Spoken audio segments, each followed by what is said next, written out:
we haven't talked about the top American men. So top was Scott Fauble, 7th place, 209.44. This is the third time he'd been the top American in Boston, the third 7th place for him. Then Matt McDonald, Princeton alum, Robert, gets 10th place, 210.17. I kind of called him the blue-collar runner, even though he went to Princeton and, he's got a contract with the BAA, but evidently it's not a massive contract because he's pursuing a postdoc at MIT. He works a full-time job. And Conner Mantz, 11th place, 210.25. My question to both of you is, who are you more impressed by? Scott Fauble, who was 7th, the top American for the second year in a row in 209.44, or Conner Mantz, who ran up with the leaders into the second half of the race. He was on pace for 208. He put himself in position to do something really special. Was on 208.18 pace with 2 miles to go, at 24 miles, and just totally fell apart. Was blacking out, barely made it to the finish line at the end. Who are you more impressed by? The guy who actually got the 7th place result and finished the top American, or the guy who put himself in the mix with the leaders for the longest time? Another easy question, John. So easy. Conner Mantz. My stock of Conner Mantz went up with this race. Nothing changed for Scott Fauble. This was a baller performance by Conner Mantz. I've always said before, and you said, who's going to be the first American? And I said, that's not the way to evaluate it. Who finishes across the finish line first? Comes across the finish line first. The marathon shit can happen. Conner made it 25 miles. Now, granted, the race is 26.2.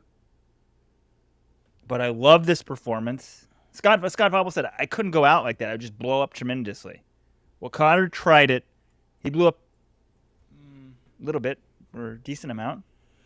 But I loved it.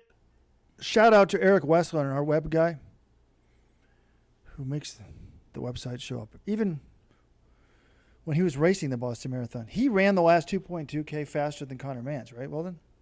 No, I made that up. He actually was slower. Oh. It was close, probably. Eric, I love you.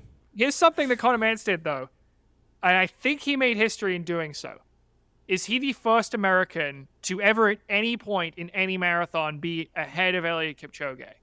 I'm not counting those Olympic marathons where they're all sort of in the same pack. I'm saying, serious part of the race, you actually get... He said he had a gap on Eliud Kipchoge, and then Kipchoge came back and ran him down. But I think that's the first time any American has ever done that to the GOAT. He said he passed him, and I said, what do you do when you pass Eliud Kipchoge in the marathon? He said, I gave him one of these, sort of waving his hand, like, come on, man, you keep up, like, this sympathy. He gave the sympathy, waved to Eliud Kipchoge, and he's like, soon after, I regretted it. Kipchoge's probably like, what the hell is this Mizungo doing? Who's this little kid? Yeah. Oh, man. Little kid. There's been a few who's this little guy? I mean, Mantz is on the smaller side, but shouldn't have said little kid. There's been a few critical, comments of Kipchoge for not coming through the mix zone, but whatever. He deserves a lot of credit for just finishing. A lot of pros might have just stepped off. Guy made so much money. You only get paid if you make it 30K, whatever.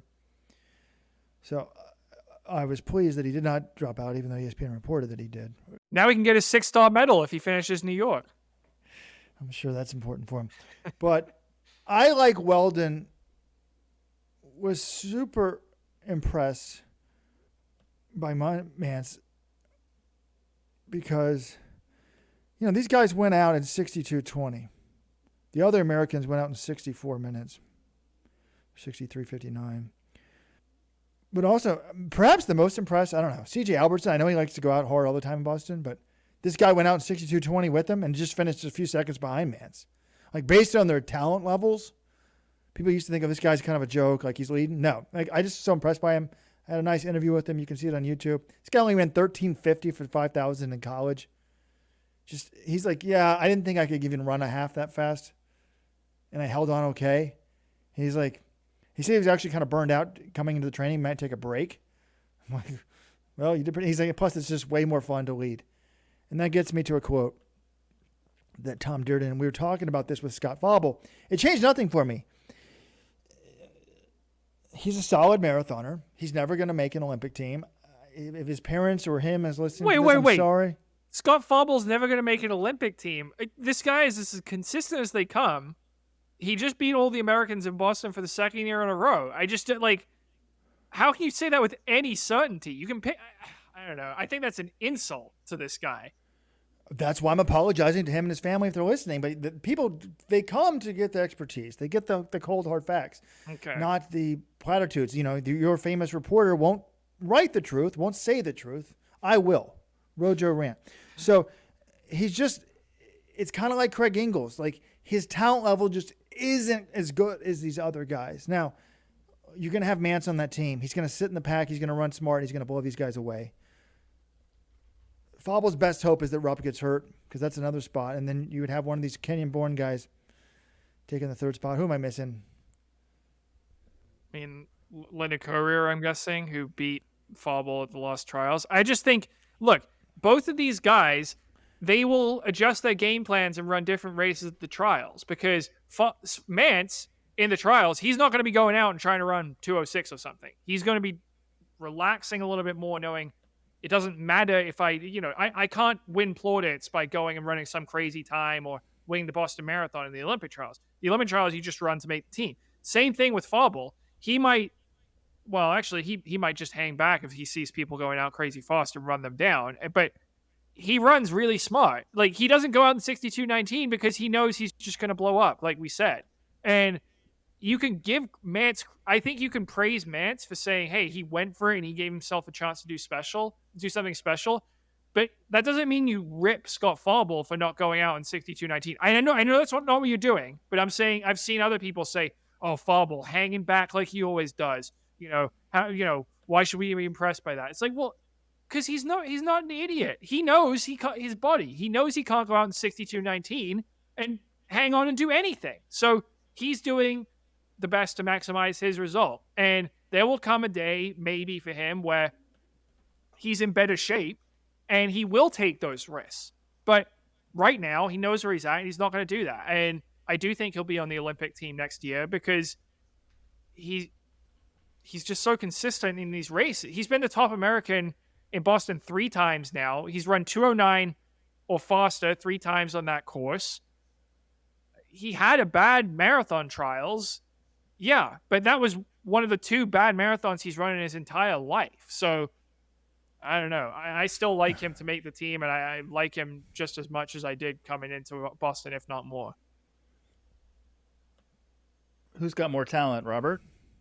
Scott Fauble or Jake Riley or a 43-year-old Abdi Abdurrahman? Okay, Fauble's, if Riley made the team, Fauble could make the team. But of course, Robert will pick him on our Marathon Trials podcast. He'll pick Fauble to make the team and say, I told you he'd make the team. Well, if Rupp's out, I mean, then I might have to read it. I was trying to find. John, you have the list somewhere. I can't. My computer's glitching up here. We were kind of talking about this yesterday during the race with Tom. I was talking with Tom Durden, and he had 2 quotes. This guy's just a walking encyclopedia. Do you take the risk and blow up? And he quoted 2 all-time American greats. If I'm going to die, I want to die from the front, said Frank Shorter. That's what Kipchoge did yesterday, I guess. And the great Joan Benoit Samuelson, according to Durden, said, I'd rather burn out than rust.